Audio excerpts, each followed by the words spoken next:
अरे बच्चों नमस्कार। आप सभी का स्वागत है आज के इस नए सेशन में।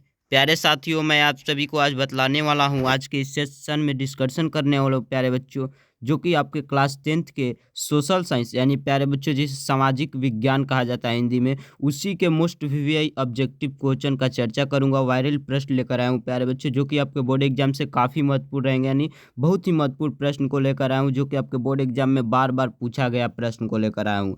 आज के इस सेशन में वैसे प्रश्न का डिस्कशन करूंगा जो कि आपके सोशल साइंस का रहने वाले हैं, यानी सामाजिक विज्ञान के प्रश्न रहने वाले हैं प्यारे साथियों।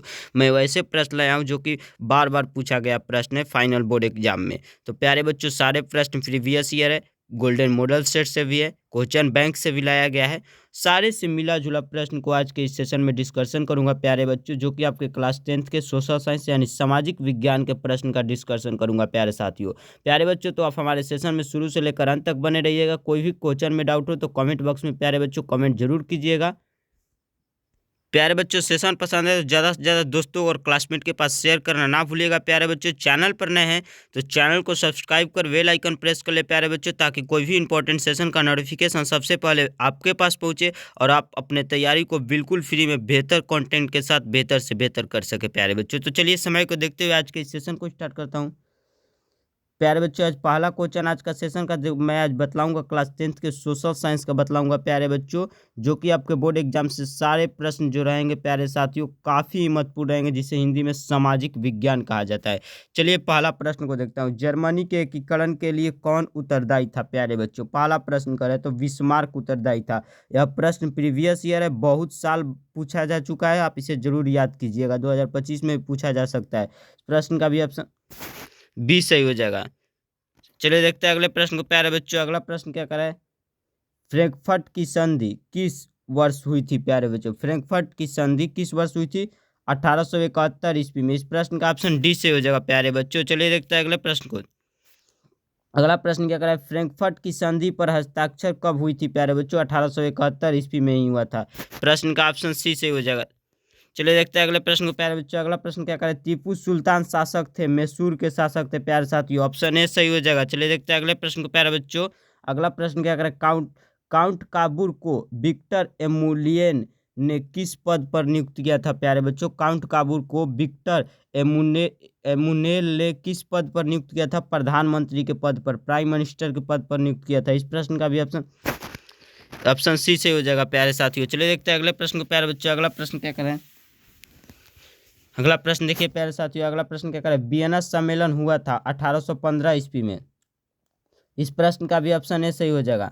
चलिए देखते हैं अगला प्रश्न प्यारे साथियों। अगला प्रश्न क्या करे? रूस की बोल्शेविक क्रांति का नेतृत्व किसने किया था प्यारे बच्चों? लेनिन ने किया था। लेनिन ने किया था। रूस के बोल्शेविक क्रांति का नेतृत्व लेनिन ने किया था, जिसका मृत्यु 1924 ईस्वी में हुआ था। आप याद कर लीजिएगा, लेनिन का मृत्यु प्यारे बच्चों 1924 ईस्वी में हुआ था। इस प्रश्न का भी ऑप्शन सी सही हो जाएगा। चलिए देखते हैं अगले प्रश्न को प्यारे बच्चों। अगला प्रश्न क्या करें?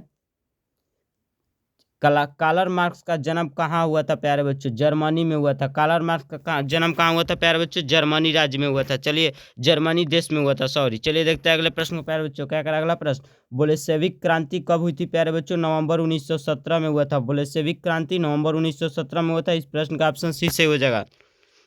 चलिए देखते हैं अगले प्रश्न को प्यारे बच्चों। अगला प्रश्न क्या करे? ब्रेस्ट लिटोवेस्क की संधि किन देशों के बीच हुई थी प्यारे बच्चों? रूस और जर्मनी के बीच। इस प्रश्न का भी ऑप्शन डी से हो जाएगा। ब्रेस्ट लिटोवेस्क की संधि किन दो देशों के बीच हुई थी प्यारे साथियों? तो रूस और जर्मनी के बीच। और कार्ल मार्क्स का जन्म कहाँ हुआ था प्यारे बच्चों? तो जर्मनी में हुआ था।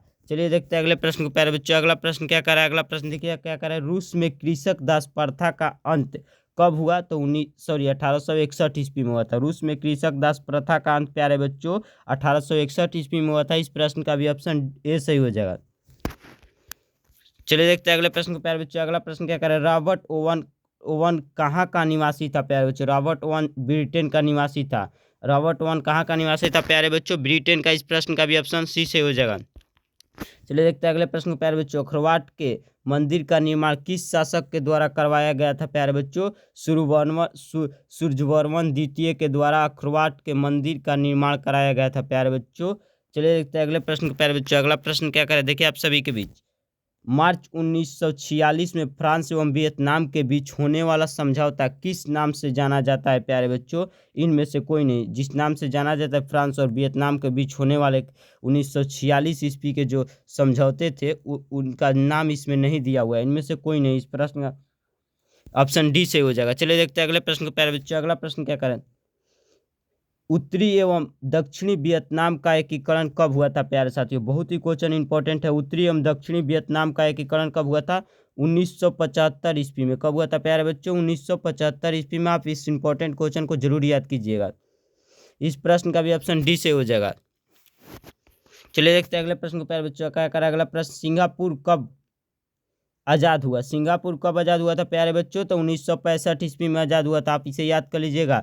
सिंगापुर कब आज़ाद हुआ था? 1965 ईस्वी में सिंगापुर एक देश हुआ प्यारे बच्चों। जैसे हमारा भारत देश 1947 में आज़ाद हुआ था, उसी तरह सिंगापुर जो देश है प्यारे बच्चों 1965 ईस्वी में आज़ाद हुआ था। इस प्रश्न का भी ऑप्शन डी से हो जाएगा। चलिए अगले प्रश्न को देखता हूँ प्यारे बच्चों। अगला प्रश्न क्या करें? अखिल भारतीय ट्रेड यूनियन कांग्रेस की स्थापना कब हुई थी? 2014, 2016 और 21 में क्वेश्चन को पूछा गया है प्यारे बच्चों। प्रीवियस ईयर क्वेश्चन है, आप इसे जरूर याद कीजिएगा। अखिल भारतीय ट्रेड यूनियन कांग्रेस की स्थापना कब हुई थी प्यारे बच्चों? 1920 ईस्वी में।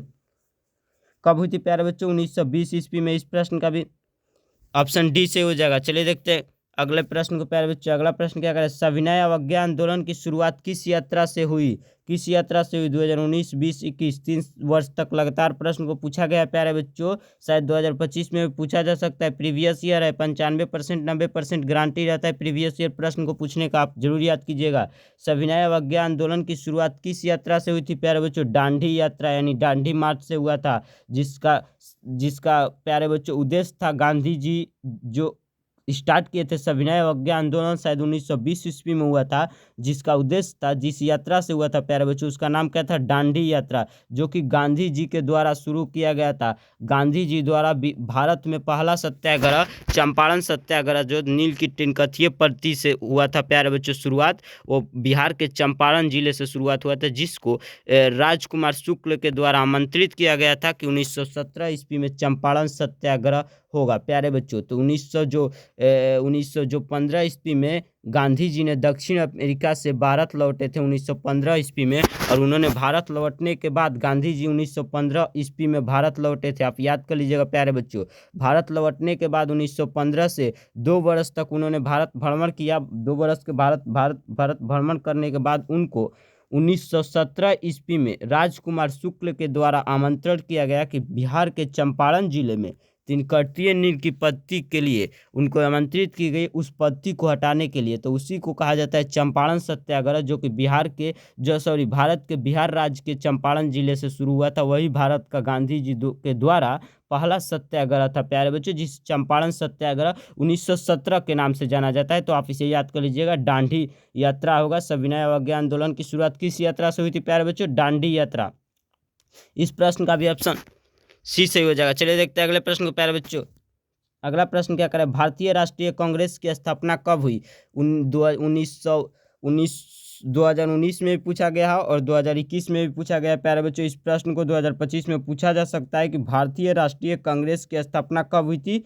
1885 ईस्वी में। इसका अध्यक्ष ए ओ ह्यूम थे। भारतीय राष्ट्रीय कांग्रेस की स्थापना 1885 ईस्वी में हुई थी प्यारे बच्चों, जिसका अध्यक्ष ए ओ ह्यूम थे। आप याद कर लीजिएगा। इस प्रश्न का भी ऑप्शन बी से हो जाएगा। चलिए देखते हैं अगले प्रश्न को प्यारे बच्चों। अगला क्या करें? राष्ट्रीय स्वयंसेवक संघ की स्थापना कब और किसने की? 2012 और 18 और 20 में 3 वर्ष तक प्रश्न को पूछा गया है प्यारे बच्चों। प्रश्न शायद प्रीवियस ईयर है, बहुत इंपॉर्टेंट प्रश्न है, 2025 में पूछा जा सकता है, जरूर याद कीजिएगा। तो क्या करें प्रश्न? राष्ट्रीय स्वयंसेवक संघ की स्थापना कब और किसने की प्यारे बच्चों? तो 1925 ईस्वी में केवी हेड गेवार ने किया था। राष्ट्रीय स्वयंसेवक संघ की स्थापना कब किया गया था प्यारे बच्चों? 1925 ईस्वी में। किसने किया था? केवी हेड गेवार ने। आप जरूर याद कीजिएगा। इस प्रश्न का भी बी से हो जाएगा। चलिए देखते अगले प्रश्न को प्यारे बच्चों। अगला प्रश्न क्या करें? जलियांवाला बाग हत्याकांड कब हुआ था प्यारे बच्चों? 2011 में, 19 में और 19 में प्रश्न को पूछा गया है। यानी 13 अप्रैल 1919 को जलियांवाला बाग हत्याकांड हुआ था प्यारे बच्चों। आप जरूर याद कीजिएगा। चलिए देखते हैं अगले प्रश्न को प्यारे बच्चों। अगला प्रश्न क्या कह रहा है, सेफ्टी लैंप का आविष्कार किसने किया प्यारे बच्चों? हेम्फ्री डेवी ने किया था। चलिए देखते हैं अगले प्रश्न को प्यारे बच्चों। अगला प्रश्न क्या कह रहा है, Tata iron and steel company की स्थापना की गई 2019 और 20 में पूछा गया। 1907 ईस्वी में किया गया था। Tata iron and steel company की स्थापना प्यारे बच्चों 1907 ईस्वी में किया गया था। चलिए अगला प्रश्न को देखता हूं प्यारे बच्चों। बोनस भुगतान अधिनियम किस पंचवर्षीय योजना के दौरान बना प्यारे बच्चों? 2022 में पूछा गया। तृतीय पंचवर्षीय योजना के तहत प्यारे बच्चों। चलिए देखते हैं अगला प्रश्न को प्यारे बच्चों। अगला प्रश्न क्या करें, देखिए बिहार का सबसे बड़ा नगर कौन है? 2020 और 21 में पूछा गया। पटना नगर है, जिसे पाटलिपुत्र के नाम से भी जाना जाता है प्यारे बच्चों। गौतम बुद्ध के समय में इसे पाटलिग्राम के भी नाम से जाना जाता था। सबसे बड़ा बिहार का सबसे बड़ा नगर पटना है, जरूर याद कीजिएगा। चलिए देखते हैं अगले प्रश्न को प्यारे बच्चों। क्या करें, महात्मा बुद्ध को ज्ञान की प्राप्ति कहाँ हुई? 2021 में क्वेश्चन पूछा गया। बोध गया में, जो कि बिहार का राजगीर में पड़ता है प्यारे बच्चों, बोध गया, वहीं भगवान बुद्ध महात्मा बुद्ध की ज्ञान की प्राप्ति हुई थी। चलिए देखते हैं अगले प्रश्न को प्यारे बच्चों। बोधि वृक्ष के नीचे। चलिए देखते हैं अगले प्रश्न को प्यारे बच्चों। क्या करें अगला प्रश्न, सासाराम नगर का विकास कब हुआ प्यारे बच्चों? 2021 और 22 में पूछा गया है। सासाराम नगर का विकास कब हुआ था प्यारे बच्चों, बतलाइए। सासाराम नगर का विकास मध्य युग में हुआ था प्यारे साथियों। चलिए देखते हैं अगले प्रश्न को। इस प्रश्न का भी ऑप्शन ए से हो जाएगा प्यारे बच्चों।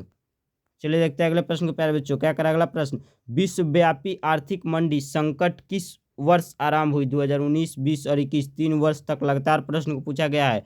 1929 ईस्वी में प्यारे बच्चों विश्वव्यापी आर्थिक मंदी संकट किस वर्ष आरंभ हुई थी प्यारे बच्चों? 1929 ईस्वी। इस प्रश्न का भी ऑप्शन सी से हो जाएगा। चलिए देखते हैं अगले प्रश्न को प्यारे बच्चों। क्या करें, एशिया और यूरोप के बीच कौन प्राचीन स्थल व्यापारिक मार्ग था? 2018 और 21 में प्यारे बच्चों प्रश्न को पूछा गया। 2025 में जरूर पूछा जा सकता है, आप जरूर याद कीजिएगा प्यारे बच्चों। रेशम मार्ग था। कौन सा मार्ग था? एशिया और यूरोप के बीच कौन प्राचीन स्थल व्यापारिक मार्ग था? तो रेशम मार्ग। इस प्रश्न का भी ऑप्शन बी से हो जाएगा। चलिए देखते हैं अगले प्रश्न को प्यारे बच्चों। विश्व व्यापार संगठन की स्थापना किस वर्ष हुई? बहुत बार इस प्रश्न को पूछा गया है प्यारे बच्चों, बहुत इंपॉर्टेंट प्रश्न है। विश्व व्यापार संगठन की स्थापना किस वर्ष हुई थी प्यारे बच्चों? 1995 ईस्वी में हुआ था प्यारे साथियों, जरूर याद कीजिएगा। चलिए देखते हैं अगले प्रश्न को प्यारे बच्चों। अगला प्रश्न क्या करे प्यारे बच्चों, भूमंडलीकरण की शुरुआत किस दशक में हुई प्यारे बच्चों? 2011 और 18 में पूछा गया। 1990 के दशक में हुआ था प्यारे बच्चों। भूमंडलीकरण की शुरुआत किस दशक में हुई? 1975 के दशक में प्यारे बच्चों। 1990 के दशक में। इस प्रश्न का भी ऑप्शन ए सही हो जाएगा। चलिए देखते हैं अगले प्रश्न को प्यारे बच्चों। किसने कहा मुद्रण ईश्वर की दी हुई महानतम देन है, सबसे बड़ा तोहफा? 2018 और 20 और 21 में पूछा गया प्रश्न, बहुत इंपॉर्टेंट। मार्टिन लूथर ने ऐसा बात कहा था। चलिए देखते हैं अगले प्रश्न को। अगला प्रश्न क्या करें प्यारे बच्चों, विश्व में सर्वप्रथम मुद्रण की शुरुआत कहाँ हुई? बहुत बार प्रश्न को पूछा गया प्यारे बच्चों। सर्वप्रथम विश्व में कहाँ हुई थी? चीन देश में हुआ था प्यारे साथियों। कहाँ हुआ था प्यारे बच्चों? चीन देश में हुआ था। इस प्रश्न का भी ऑप्शन सी से हो जाएगा। चलिए देखते हैं अगले प्रश्न को प्यारे बच्चों। मुद्रण का, चलिए देखते हैं क्या करें प्यारे बच्चों। प्रश्न मुद्रण का क्या करें प्यारे बच्चों, मुद्रण का आविष्कार, सॉरी देखिए 2 सेकंड, देखिए प्यारे बच्चों मिस्टेक हो गया था। क्या करा है, मुद्रण का आविष्कार कहाँ हुआ? 2021 और 22 में 2 वर्ष पूछा गया प्यारे बच्चों प्रश्न को। मुद्रण का आविष्कार कहाँ हुआ था? चीन में हुआ था, चीन देश में हुआ था प्यारे बच्चों। इस प्रश्न का भी ऑप्शन सी से हो जाएगा। चलिए देखते हैं अगले प्रश्न को प्यारे बच्चों। अगला प्रश्न क्या करें, देखिए 95 थीसिस किसने लिखी प्यारे बच्चों? 2022 में इस प्रश्न को पूछा गया। किसने लिखा था? मार्टिन लूथर ने लिखा था। 95 थीसिस किसने लिखा था प्यारे बच्चों? मार्टिन लूथर ने। चलिए देखते हैं अगले प्रश्न को प्यारे बच्चों। अगला प्रश्न क्या करें, मराठा समाचार पत्र किस भाषा से संबंधित है? 2022 में प्रश्न को पूछा गया है प्यारे बच्चों। 2025 में जरूर पूछा जा सकता है, आप हमारे साथ जुड़कर बेहतर से बेहतर तैयारी कीजिए। मराठा समाचार पत्र किस भाषा से, किस लैंग्वेज से संबंधित है प्यारे बच्चों? अंग्रेजी भाषा से संबंधित है, यानी अंग्रेजी इंग्लिश लैंग्वेज से संबंधित है मराठा समाचार पत्र, जरूर याद कीजिएगा प्यारे बच्चों। इस प्रश्न का भी ऑप्शन ए सही हो जाएगा। चलिए देखते हैं अगले प्रश्न को प्यारे बच्चों। क्या करा अगला प्रश्न, गुटेनबर्ग ने सर्वप्रथम किस पुस्तक की छपाई की? 2018 में प्रश्न को पूछा गया, 2025 में जरूर पूछा जा सकता है, आगे भी पूछा जाएगा, जरूर याद कीजिएगा। गुटेनबर्ग ने सर्वप्रथम किस पुस्तक की छपाई की प्यारे बच्चों? बाइबिल की छपाई की थी। प्रश्न का ऑप्शन डी से हो सकता है। चलिए देखते हैं अगला प्रश्न को प्यारे बच्चों। अगला प्रश्न क्या कर रहा है, किस समाचार पत्रों ने रातों रात वर्नाकुलर प्रेस एक्ट से बचने के लिए अपनी भाषा बदल दी? 2018 में प्रश्न को पूछा गया है प्यारे बच्चों। अमृत बाजार पत्रिका ने किस समाचार पत्रों ने रातों रात वर्नाकुलर प्रेस एक्ट से बचने के लिए अपनी भाषा यानी लैंग्वेज को चेंज कर दिया? अमृत बाजार पत्रिका। इस प्रश्न का भी ऑप्शन सी से हो जाएगा। चलिए देखते हैं अगला प्रश्न को प्यारे बच्चों। अगला प्रश्न क्या करें, महात्मा गांधी ने किस पत्र का संपादन किया? 2019 में प्रश्न को पूछा गया, 2025 में पूछा जा सकता है, जरूर याद कीजिएगा। यंग इंडिया का महात्मा गांधी ने किस पत्रिका का संपादन किया था प्यारे बच्चों? यंग इंडिया का, जरूर याद कीजिएगा इस प्रश्न को, 20 सही हो जाएगा ऑप्शन। चलिए देखते हैं अगले प्रश्न को। अगला प्रश्न क्या करें प्यारे साथियों, आज के सेशन का लास्ट प्रश्न क्या करें, रूसो कहाँ का दार्शनिक था प्यारे बच्चों? 2019 में प्रश्न को पूछा गया है, 2025 में जरूर पूछा जा सकता है। प्यारे बच्चों रूसो कहाँ का दार्शनिक था? फ्रांस देश का था। इस प्रश्न का भी ऑप्शन ए सही हो जाएगा। प्यारे साथियों आज का सेशन कहीं तक प्रश्न लास्ट है। प्यारे साथियों आज का सेशन प्यारे बच्चों आप सभी को बहुत ही पसंद आया होगा। यदि पसंद आया प्यारे बच्चों ज़्यादा से ज़्यादा क्लासमेट दोस्तों के पास शेयर कीजिए। कोई भी प्यारे बच्चों क्वेश्चन में डाउट हुआ हो तो कमेंट जरूर कीजिए कमेंट बॉक्स में। प्यारे बच्चों चैनल पर नए तो चैनल को सब्सक्राइब कर बेल आइकन प्रेस कर ले। प्यारे बच्चों अनअकैडमी के कोई भी नोटिफिकेशन सबसे पहले आपके पास पहुंचेगा। बेहतर से बेहतर आप बिल्कुल फ्री कंटेंट के साथ बेहतर से बेहतर बिल्कुल फ्री तैयारी कर सकते हैं प्यारे बच्चों। मिलते हैं इसी तरह किसी धकाधार नए सेशन में, तब तक के लिए जय हिंद जय भारत। प्यारे बच्चों लाइव चैट में कोई भी कमेंट जरूर कीजिए डाउट को प्यारे बच्चों। मिलते हैं इसी तरह किसी नए सेशन में। शुभ रात्रि, धन्यवाद प्यारे बच्चों।